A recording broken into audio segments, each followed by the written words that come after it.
cuando me quieran saludar, los que me conocen tienen que acercarse y decirme, soy fulano de tal.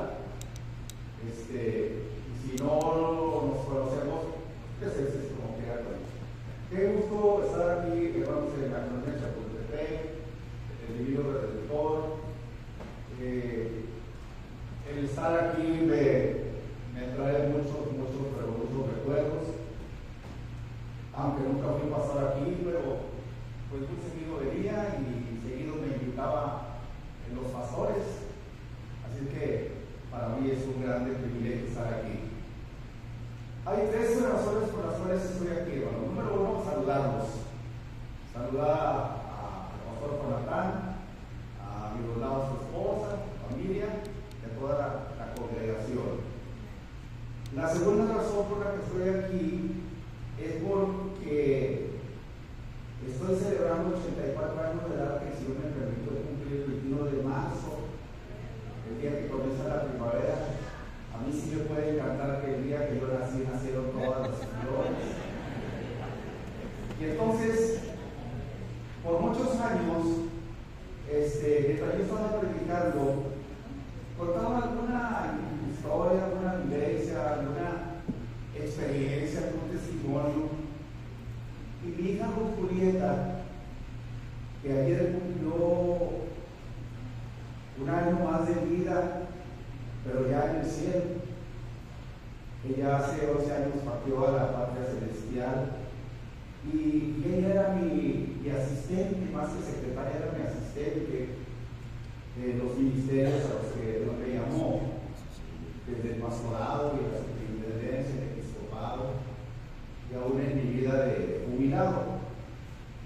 Y entonces ella decía: oye, mamá, escucho con mucha atención tus sermones y me gustan mucho las anécdotas y las experiencias que cuentas.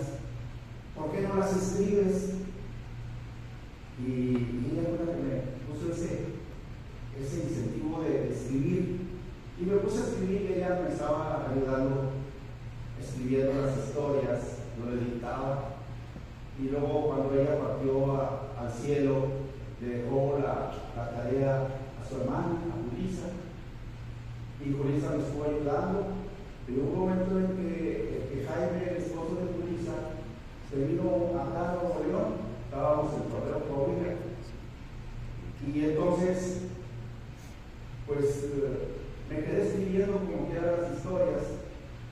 Y cuando llegó la pandemia, nosotros no nos vinimos, fueron por nosotros. Y entonces, desde hace 5 años vivimos aquí en Escobedo, Nuevo León. Y entonces mi nieta Hanna, la hija de Julissa, siguió adelante con ese trabajo. Y el resultado de ese trabajo, de estar escribiendo, me lo vino a cumplir el Señor nuestro Dios a través, pues yo digo, un ángel del cielo que me envió aquí en la iglesia Agua de Vida, en donde se acerca conmigo una joven arquitecta, Brenda Fernández. Algunos de ustedes deben conocer a la familia de ella, porque la familia de ella es originaria de aquí, de esta iglesia, y luego se pone a fundar ya Agua de Vida. Y ella me dijo: tengo experiencia en la edición de libros, pastor, yo le puedo ayudar. Así que se puso a ayudarme, y de eso surgió este libro. Los que están aquí cerquita saben que me veo guapo. Los que están allá lejos, pues saben cómo le hacen. La única manera de verme de cerquita es que me compren un libro. Entonces, la segunda razón por la que estoy aquí es decirles que ya salió la edición del libro. Ya lo presenté el 23 de marzo, allí en la iglesia Agua de Vida. El pastor Jonathan estuvo presente, y otros pastores que fueron mis alumnos en el seminario, y hermanos de algunas congregaciones de aquí del área metropolitana de Monterrey. Así que ahí está el libro. Nada más cuesta 250 pesos, pero vale mucho más. Y luego, fíjense que a la arquitecta se le ocurrió poner, ya casi para terminar el libro, una fotografía de la hermana Julia y yo. La hermana Julia es mi esposa. No van a creer que es una hermana por ahí. No. La hermana Julia es mi esposa. Y si no te digas, está muy sonriente. Es que le estoy haciendo cosquillas. Bueno, entonces ahí te digo, ya no ocupo más tiempo. Ahora está tu lista. Gracias. Y la tercera razón por la que estoy aquí es para predicar, y esa es la más importante. ¿Hay algún amén? Amén. Quiero que busquen en sus Biblias, por favor, el Evangelio según San Lucas, capítulo 17, para que veamos. Mejor ya no lo leo, sino que lo vamos versículo por versículo. Déjenme hacer una anotación más sobre el libro. En las primeras páginas, pasó por acá, está la dedicatoria. Primero hago ahí un memorial de mis padres, que ya está con el Señor, de mis padres por la ley, que nunca les dije suegros. Al papá de mi esposa siempre le dije papá Néstor, y a su mamá siempre le dije mamá Juanita. Nunca en la vida le dije suegro o suegra, siempre los traté con mucho cariño y ellos también me trataron a mí con mucho cariño. Entonces dedico el libro a ciertas personas que ya estuvieron con el Señor,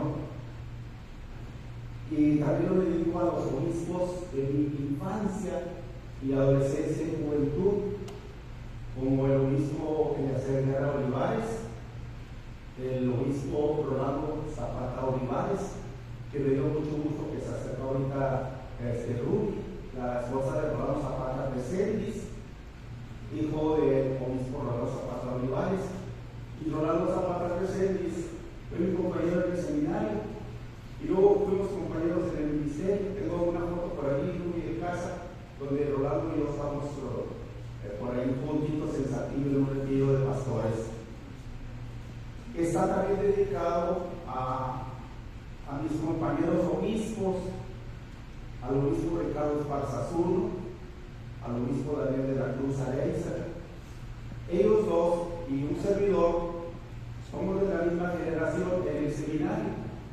Ingresamos el día 1 de febrero de 1962 y nos graduamos el 28 de noviembre de 1965.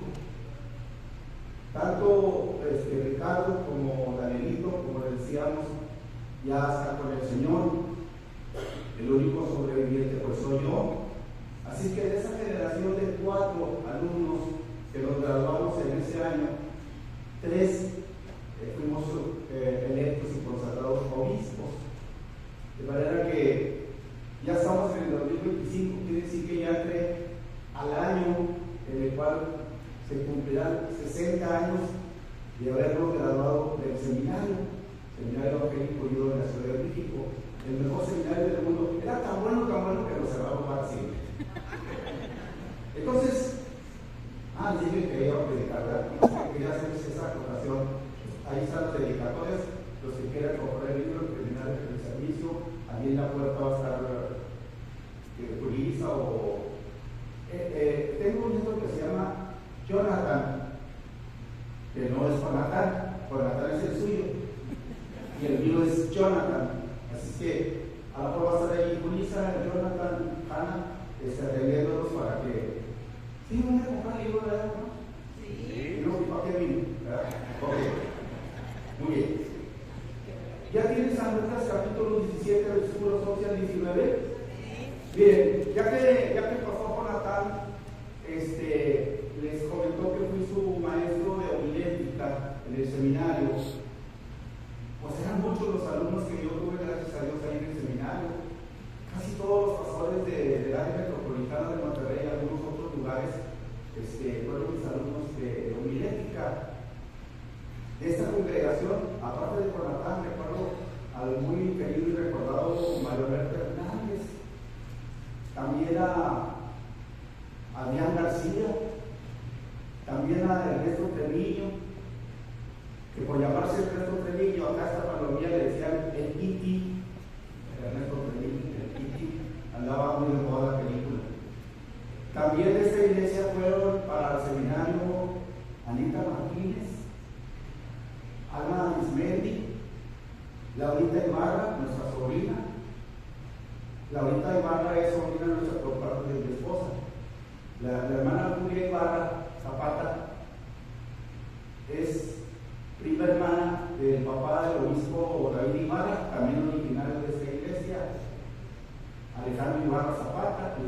qué Ibarra Zapata? Primos hermanos.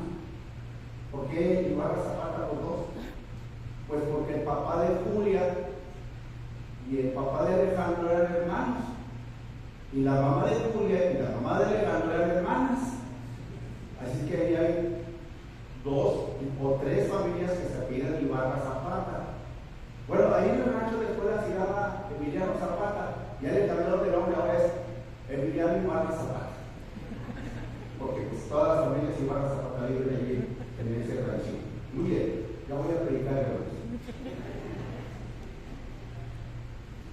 Una de las cosas que yo les enseñé a los estudiantes del seminario en la clase de homilética es que las 3 más conocidas estructuras del sermón son el sermón temático, que gira alrededor de un tema, que podemos utilizar distintos pasajes de la Biblia sin salirnos del tema o para apoyar o apuntar el tema. El sermón textual, que como su nombre lo dice, todo gira alrededor de un texto. Oramos al Señor, el Señor nos da un texto de la Biblia y luego comenzamos a estudiar, a orar, a buscar comentarios, diccionarios, etc. Y armamos un sermón textual. Y luego la tercera estructura es el sermón expositivo. El sermón expositivo es tomar un pasaje de la Biblia o un capítulo si es necesario, pero se trata de desglosarlo versículo por versículo y en ocasiones hasta palabra por palabra o frase por frase. Bueno, Lucas capítulo 17 versículos 11 al 19 entra en la categoría de eso último que acabo de decir, la estructura del sermón expositivo. Se hace una exégesis de cada versículo. Por eso les dije, mejor no me lo lea y lo leemos de forma expositiva. ¿Ya tienen el pasaje? Sean tan amables de leer el primer versículo, es decir, 17, 11. El 11, por favor, ¿qué dice? Yendo Jesús a Jerusalén, pasaba entre Samaria y Galilea. Hasta allí. Cuando ustedes y yo leemos que Jesús iba pasando entre Samaria y Galilea, inmediatamente los que echan a volar un poquito la mente y la imaginación y comienzan a hacer exégesis ahí en su propia mente, dicen Samaria y Galilea. Cuando decimos Samaria y Galilea, no solamente estamos pensando en un lugar del norte de la Tierra Santa, sino que hay algo de historia detrás de la frase simple y llana de iba pasando entre Samaria y Galilea. Era una frontera, pero yo le agrego, era una frontera de odio. Yo le pasé al pastor Jonathan el título de mi sermón de esta hora, y yo le puse la frontera del amor, porque yo quiero que ustedes y yo descubramos a través de este pasaje cómo una frontera de odio el Señor Jesucristo la puede transformar en una frontera del amor. Porque Jesús, como dice ahí arriba, pero sí un poquito por este ojo. Por el izquierdo no sé ni quiénes son ustedes, pero por el ojo derecho, si me sacan la lengua, yo también se la saco. Jesús es el Señor, hermano. Y Jesús es el Señor que puede cambiar el odio en amor, la tristeza en alegría, el llanto en gozo, la desesperanza en esperanza. Jesús todo lo puede, bendito sea su nombre. ¿Por qué hablar entonces de una frontera del odio? Porque es necesario trazar o tirar fronteras de amor en el nombre de Cristo. No podemos hacer ahora un estudio de todas las fronteras de odio que han existido a lo largo de la humanidad, pero repasémoslo rápidamente. La frontera de odio entre libres y esclavos, entre negros y blancos, entre ricos y pobres, entre sabios e ignorantes, entre protestantes y católicos, lo digo por Irlanda y otros lugares del mundo. Hay fronteras de odio, pero las fronteras de odio las pueden transformar en Cristo en fronteras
trágico recuerdos. Pero fíjense, hermanos, que de las fronteras de odio recientes, actuales, que cada día pueden traernos en las noticias del periódico o de la radio o de la televisión, la noticia de que se ha iniciado una guerra, una confrontación, es el paralelo 38 que divide a Corea del Norte con Corea del Sur. Una vez más, Corea del Norte oficiada por los chinos, China comunista, y Corea del Sur oficiada por los Estados Unidos. En 1996, siendo presidente del Colegio de Obispos y del Gabinete General de nuestra Iglesia, la obispa Graciela Álvarez y un servidor fuimos designados por el Gabinete General para representar a México en la Conferencia Mundial de Obispos Metodistas en Seúl, Corea. Así que de ahí del aeropuerto de San Francisco, California, volamos 13 horas sobre el Océano Pacífico hasta llegar a Seúl. Y en uno de los días de asueto que estuvimos allí, nos llevaron al paralelo 38, a la frontera de odio. Y es interesante cómo a través de binoculares nosotros podíamos ver al otro lado del paralelo 38 y ver los ejércitos de Corea del Norte bien pertrechados y listos para entrar en el conflicto bélico en cualquier momento. Pero del lado de Corea del Sur, también los soldados de Corea del Sur estaban listos para entrar en la batalla. Y fue allí en una explanada donde hay una asta bandera, la bandera de Corea del Sur, donde los 300 obispos venidos de 117 países donde hay movimiento metodista, nos tomamos de las manos y oramos por la paz de esas dos naciones. Bueno, Samaria y Galilea, pues se puede decir que es una frontera de odio como la que acabo de describir rápidamente. Si tenemos que ir al contexto bíblico, pues tenemos que ir hasta la muerte del rey Salomón y sus hijos Jeroboam y Roboam dividen el reino. Jeroboam se va al norte y con 10 tribus funda el reino de Israel, y Roboam se queda en el sur, incluyendo la ciudad de Jerusalén, y con las tribus de Judá y Benjamín establece el reino de Judá. Pero la región de Samaria, que está en el norte, que pertenecía prácticamente al reino de Israel, los habitantes de esa región de Samaria, en virtud de que la frontera con Asiria, un país eminentemente pagano, las mujeres judías se comienzan a mezclar con los hombres no judíos, y los hombres judíos con mujeres no judías, pasando por alto lo que el Señor había dicho acerca de su pueblo. Entonces los hijos de esos matrimonios mezclados se convierten en los odiados samaritanos, que han pasado 600 años cuando llega el Señor Jesús y ese odio persiste. Por eso, cuando ustedes y yo leemos algunos pasajes de la Biblia y al Señor Jesús le era menester pasar por Samaria, pues sus discípulos decían: no, Señor, ese es suelo samaritano y nosotros no podemos pasar por suelo samaritano, por ese odio que existía 600 años antes de que Cristo viniera. Claro que a Juan y a Jacobo se les dieron una muy buena ocurrencia: Señor, ¿por qué no haces que descienda fuego del cielo y los queme y los haga chicharrón y pasamos tranquilitos? Y el Señor Jesús tuvo que decir: ustedes son Juanerges, no saben qué espíritu sois. Juanerges quiere decir hijos del trueno, o sea, enojón. Si usted, hermano o hermana, se enoja mucho y se enciende luego, usted es Juanerges. Y eso se lo dijo Cristo, y yo se lo repito también. Hermana, cuando su esposo comience a enojarse, diga de Juanerges. ¿Qué? Pues así dijo. No diga que yo.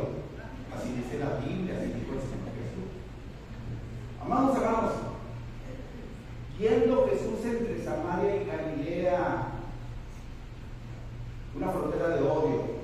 Lean el siguiente versículo, por favor, el 12, todos juntos. Le salió al encuentro 10 hombres leprosos, los cuales se pararon lejos. Oigan, qué interesante es este versículo. Fíjense, dice que entre Samaria y Galilea iba pasando el Señor Jesús y le salieron al encuentro 10 hombres leprosos. Digo, para la personalidad del Señor Jesús, deberían de haber salido el presidente municipal, el presidente de la Cámara de Comercio, el presidente del Club de Leones, o de los Rotarios, o del 2030, o del Círculo Mutualista, o los pastores manolistas, bautistas, pentecostales. Pero salieron 10 hombres leprosos. 10 hombres leprosos. Si usted quiere saber más acerca de la lepra, léase por favor el capítulo 13 del libro de Levítico, porque ahí habla acerca de la lepra, el simbolismo de la lepra y lo que es la lepra. Y si quiere saber qué es un leprosario, pues vea la película Ben-Hur. Para mí es una película muy ilustrativa.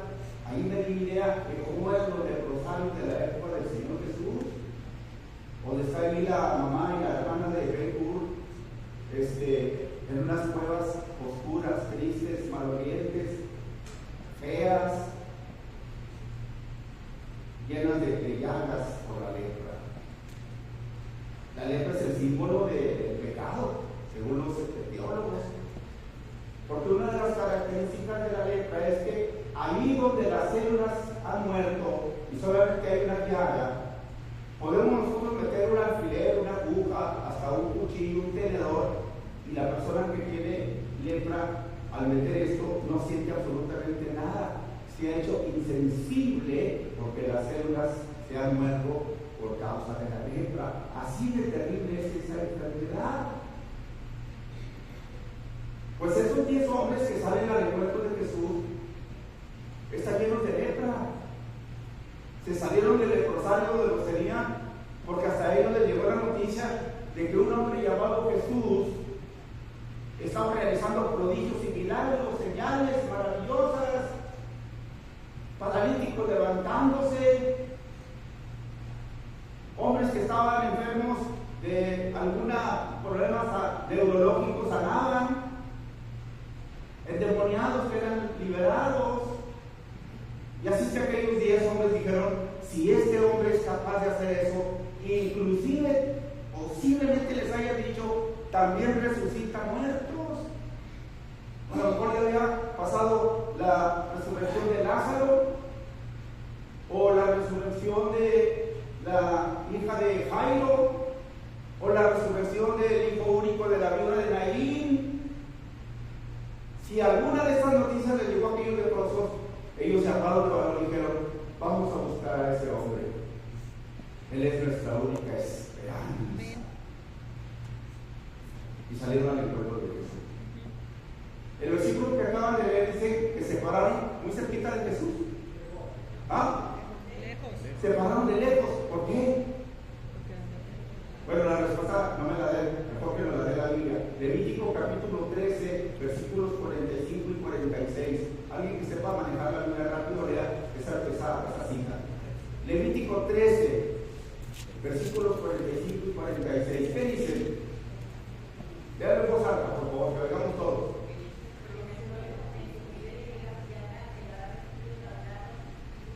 Hermana, no le oigo, dígalo fuerte.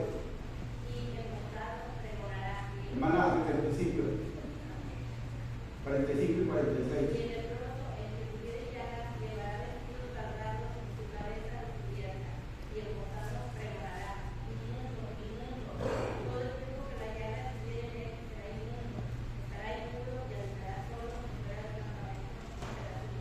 Gracias, hermana. Dios la bendiga. El leproso, según la ley, en Levítico 13, versículos 45 y 46, que acaba de leernos amablemente la hermana, dice que tenía andar cubierta la cabeza.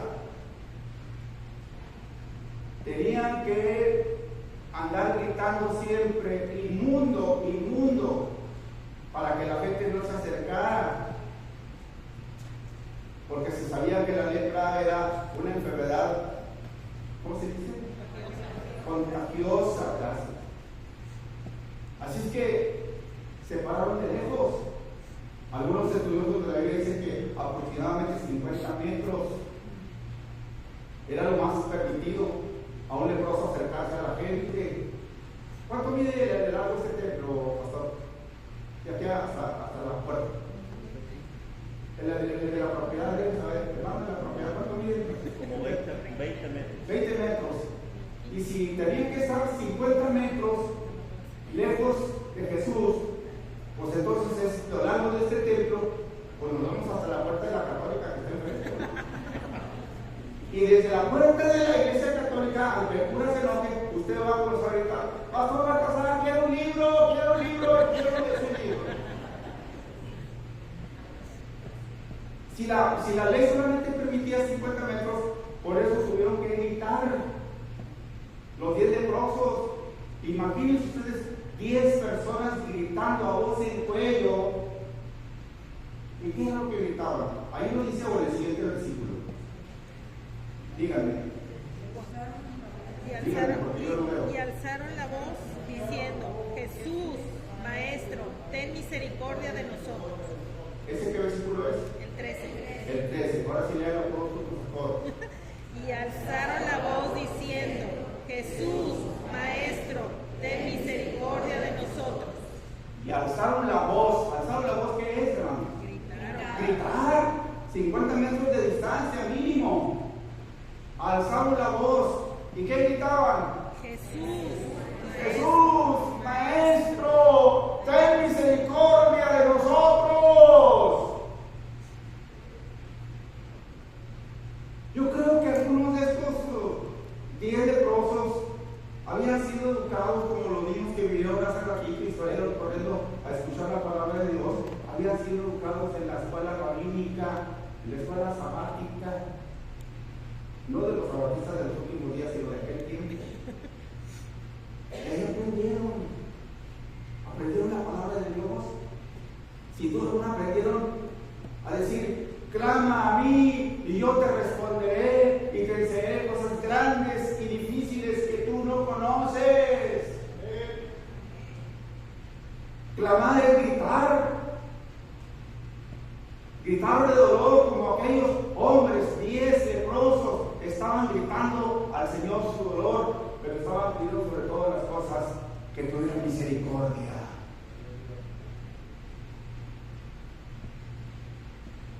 Esto es sumamente interesante. Los 10 leprosos se paran de lejos respetando la ley, pero acuden a la misericordia del Señor. Léanme, por favor, los siguientes versículos. ¿Cuál vamos? En el 14, ¿verdad? ¿Qué dice el 14, hermano? Cuando él los vio, les dijo: id y mostraos a los sacerdotes. Y aconteció que mientras iban, fueron enviados. Qué bonito es el versículo 14. Deberían subrayarlo en su Biblia. Miren, este versículo 14 tiene por lo menos 3 cosas importantes. Número 1, dice cuando él los vio. Cuando Jesús los vio. ¿Dónde encuentro yo la hermosura de este versículo? Que cuando usted y yo entramos por esas puertas, el Señor Jesús nos vio. Amén. Él ya sabe en qué condición hemos venido esta mañana a la casa del Señor. Y usted y yo debe de saber que si cuando cruzamos por esa puerta y el Señor nos vio, Él ya tiene la respuesta para la necesidad que usted y yo traemos. Amén. Gloria a Dios. ¿Por qué no le damos aplausos al Señor? Amén.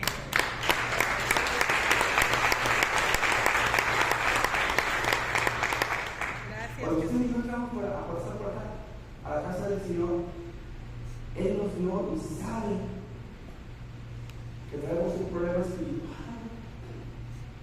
O sabe que traemos un problema de falta de salud, o Él sabe que tenemos una necesidad de carácter económico. Sin embargo, hermanos, cuando el Señor nos ve, es para actuar. Él no nos ve indiferente, nos ve porque tiene interés en usted y en mí. Yo alabo al Señor porque Él tiene interés en mí, usted no. Dice, cuando Él nos vio, ¿qué sigue diciendo? En ese versículo todavía son del 14. Le dijo, id y mostraos a los sacerdotes. Gracias, hermanos. Fíjense, qué interesante es ese contraste de este versículo. Por una parte, el amor del Señor Jesús se manifiesta cuando nos ve. Cada vez que el Señor Jesús nos ve con amor, con misericordia. Eso se llama gracia. Amén. La gracia de Dios en Cristo. Y junto con la gracia va la ley. Vayan y muéstrense a los sacerdotes. Porque eso es lo que dice Levítico. Por eso les encargo de tarea que lean todo el capítulo 13 del libro de Levítico. Porque ahí habla acerca de la lepra y los leprosos y todo la liturgia y rituales y protocolos que se tenían que llenar si un leproso era sanado. Pero los ve con ojos de misericordia. Y luego le dice, vaya a los sacerdotes para cumplir la ley. Cristo dijo, yo he venido para cumplir la ley, no para abrogarla. Y Jesús cumple la ley. Vayan y muéstrense a los sacerdotes. Y sucedió que mientras iban, ¿qué? Fueron limpiados. ¿Qué quiere decir limpiados? Oigan, comenzaron a revisarse las manos, el pecho, la cara, las piernas, todos los lugares de su cuerpo que estaban invadidos por la lepra. Entendiéndose que la lepra son llagas, y las llagas quizá supurando pus.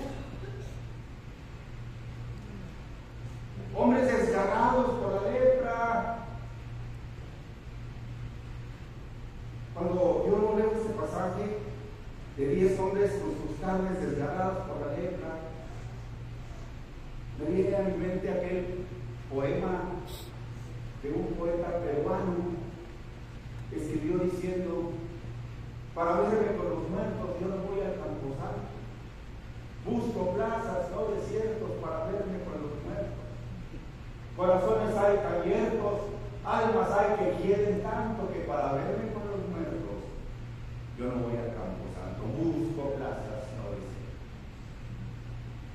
Y eso es justamente lo que Jesús ha encontrado en ese desierto de la vida de aquellos 10 hombres que necesitaban del poder de su misericordia. Amén. Y que se les otorga.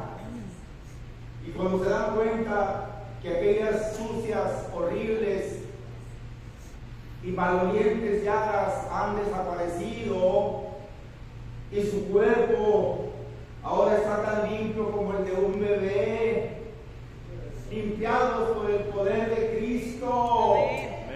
Ya no hay lepra.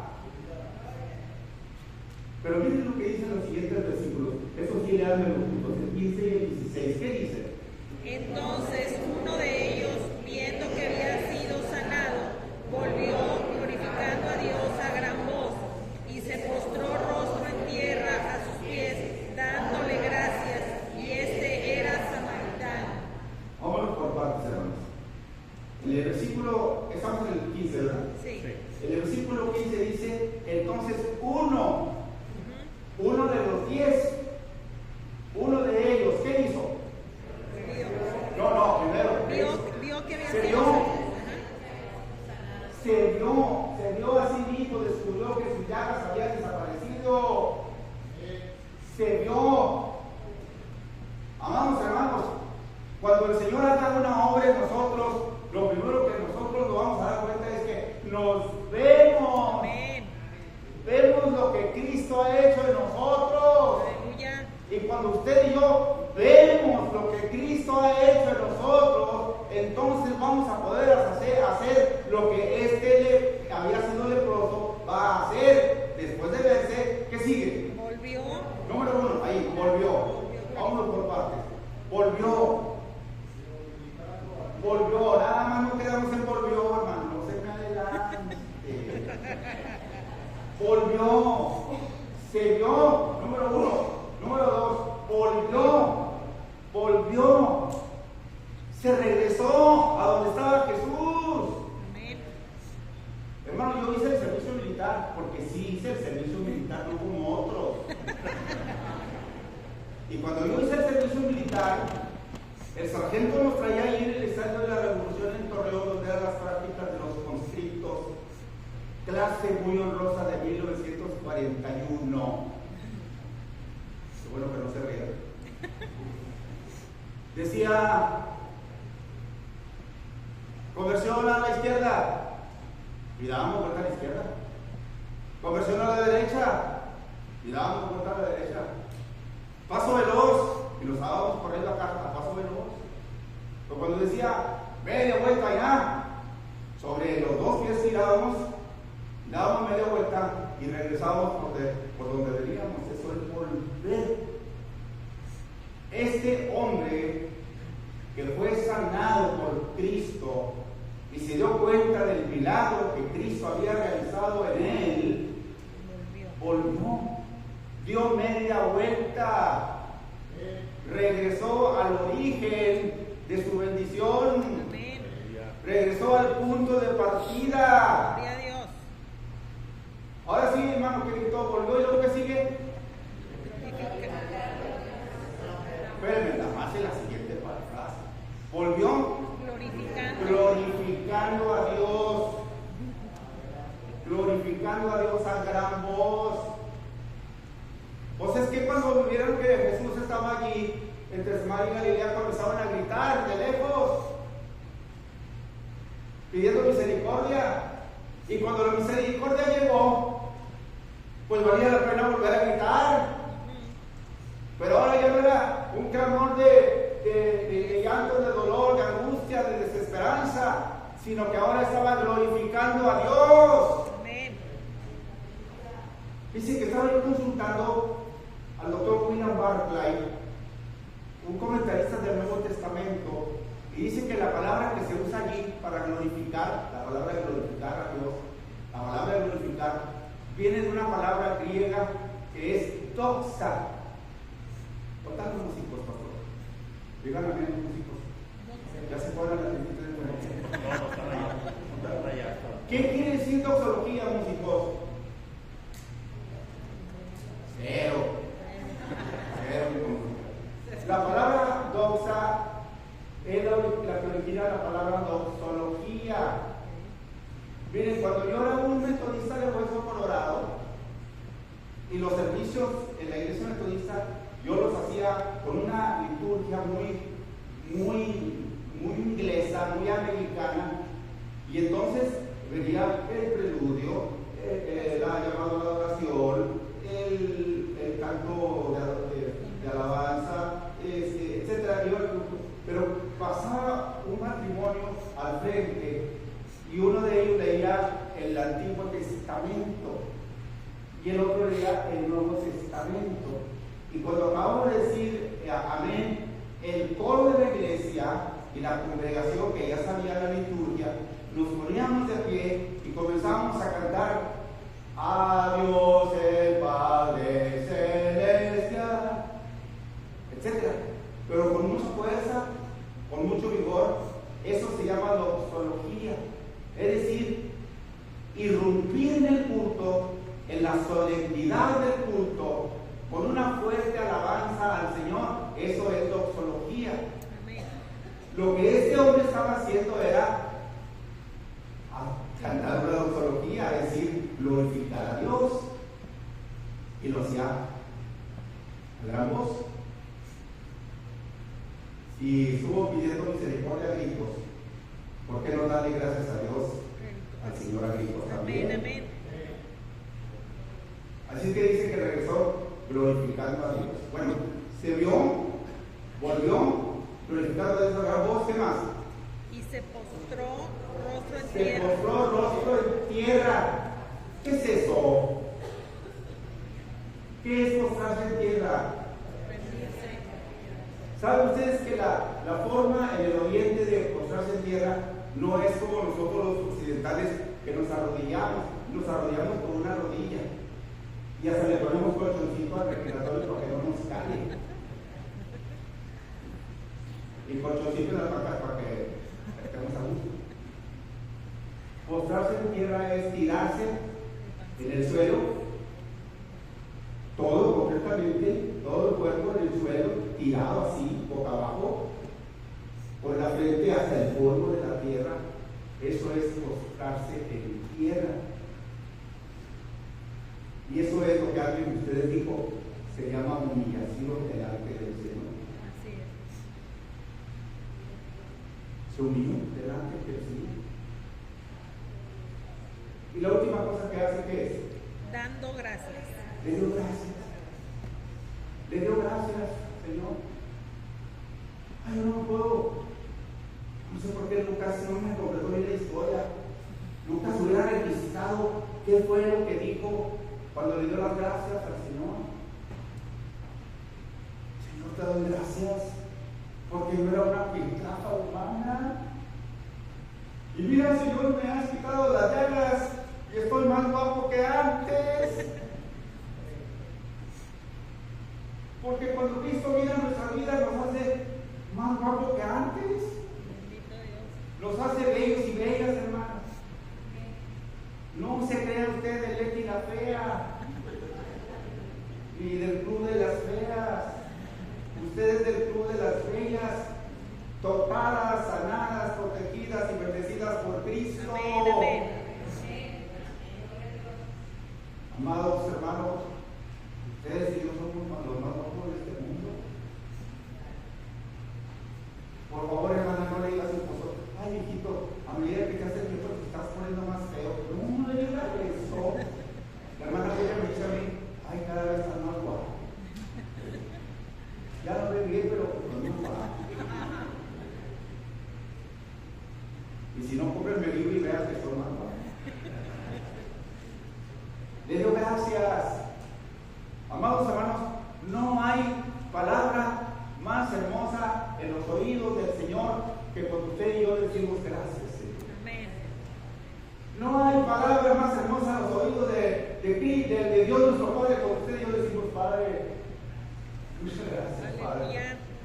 Muchas gracias porque me has permitido amanecer a este 6 de abril del 2025. Bendito Dios.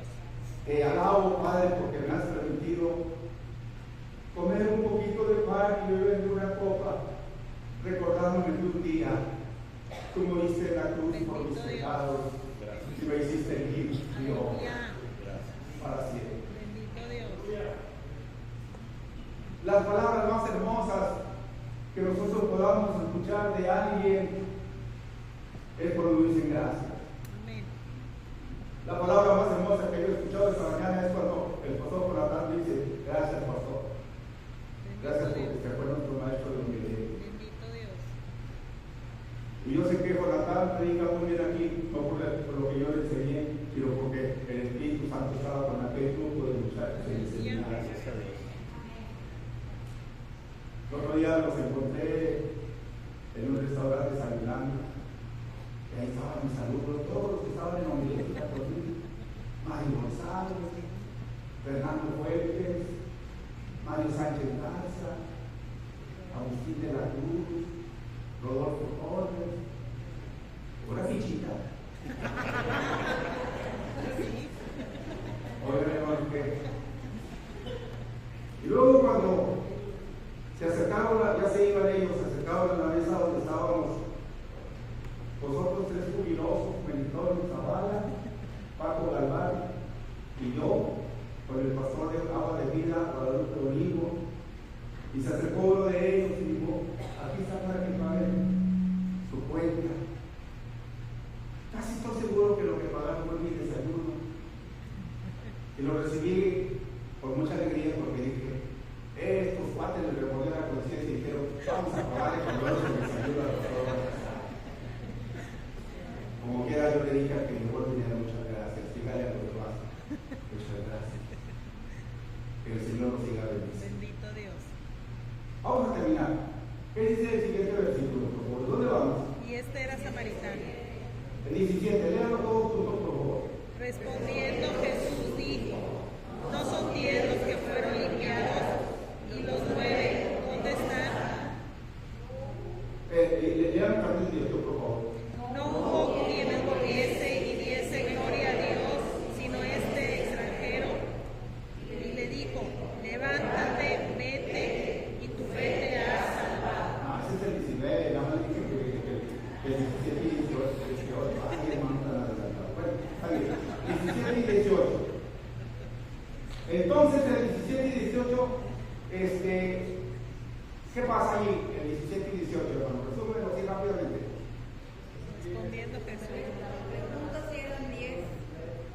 Esa pregunta del Señor Jesucristo sigue vigente, hermanos. Ajá. Por eso quería que ustedes reaccionaran.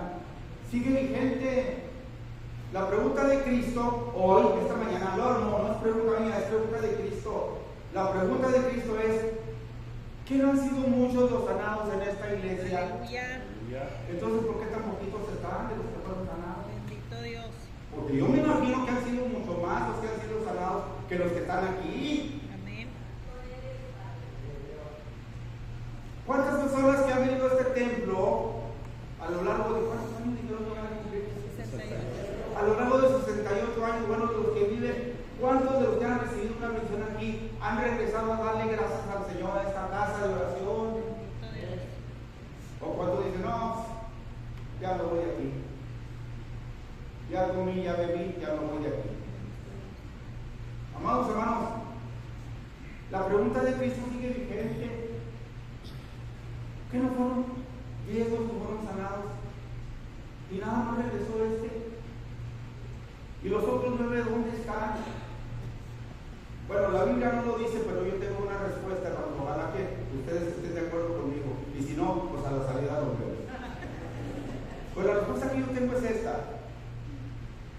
Y los 9 otros que fueron sanados de la lepra, ¿dónde están?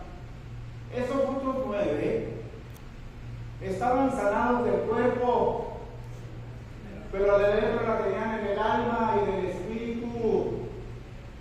Porque todos los que son ingratos están leprosos.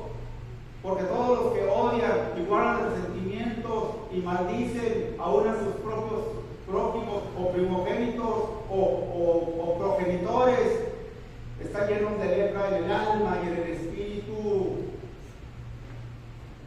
Pero ese hombre que regresó, dice la Biblia, que había sido sanado. Amén. Y hay algo más, hermanos, que es el epílogo de esta historia. Lean el 19 todos juntos, ¿ya? Y le dijo: levántate, vete, tu fe te ha salvado. Mira, ese versículo subrayelo bien. Levántate. ¿Dónde estaba el hombre? En el suelo. Postrado, todo lleno de tierra, porque estaba con la frente de la tierra, postrado en tierra. No había pavimento, no había mosaicos, no había alfombras. Cuando no se echa calle, no. Estaba postrado en la tierra. Levántate, tu fe te ha salvado. Ya estaba sanado, pero ahora está salvado. Amén. Lo que el Señor Jesucristo quiere en esta hora de culto que estamos ya por terminar es que usted y yo vayamos a casa sanos y salvos, Amén. salvos y sanos, Aleluya. salud completa, aleluya, Amén. Amén. sanados del cuerpo y del alma y del espíritu, porque Cristo nos sana por completo, de forma integral. Gloria a Dios. A Cristo le interesamos en nuestro espíritu, en nuestra alma y en nuestro cuerpo. Alabado sea su nombre Amén. por Amén. siempre. Aleluya. Él quiere tu salud perfecta, total, completa, integral. Yo necesito de la salud espiritual y también corporal. Cuando me hablan por teléfono, los demás me dicen: oiga, qué buena voz le queda. Nomás eso es lo que me queda. La carrocería necesita, ¿cómo se dice? A los de los mecánicos, de los apalateros, Enderezado y enderezado, en pintura. No, reparación general, enderezado y pintura. Pero también Cristo es un buen mecánico. Bendito Dios. Dicen que un día, por eso voy a terminar, Santa Cruz le tocó a una niña una preciosa muñeca y la niña gozaba con su muñeca y jugaba con su muñeca y era feliz con su muñeca. La recámara de la niña estaba en un segundo piso ahí en su casa y un día al bajar la escalera se le soltó su muñeca y la muñeca rodó por la escalera y se destrozó. Y la niña comenzó a llorar y a llorar y a llorar. Y cuando vino un papá, dijo: ¿qué pasa, mi muñeca? Papá, se destrozó. Y el papá, con todos los restos de la muñeca, dijo: voy a ir allí a la tienda de la cumbre a ver si hay algún técnico que pueda arreglar esta muñeca. Y si no, yo te voy a comprar una nueva, mijita, ya no llores. Al día siguiente, ese día era sábado, al día siguiente la niña fue a la iglesia y fue la primera que llegó. Y se dirigió a la oficina del pastor Jonathan y dijo: pastor, es este el lugar donde arreglan corazones rotos. La muñeca estaba en un taller, pero el corazón de la niña estaba roto. Amados y amadas, el divino redentor de la colonia Chapultepec es el lugar donde Cristo arregla corazones. Amén. Y si es necesario, es la sala de operaciones donde Cristo opera y quita el corazón de piedra y pone un corazón de carne, para que con un corazón de carne usted y yo podamos alabarle, glorificarle y darle gracias. Aleluya. Por siempre. Gloria a Dios. Salmos y salvos. Aleluya. Salmos y salmos. Aleluya. Póngase de pie, vamos a orar.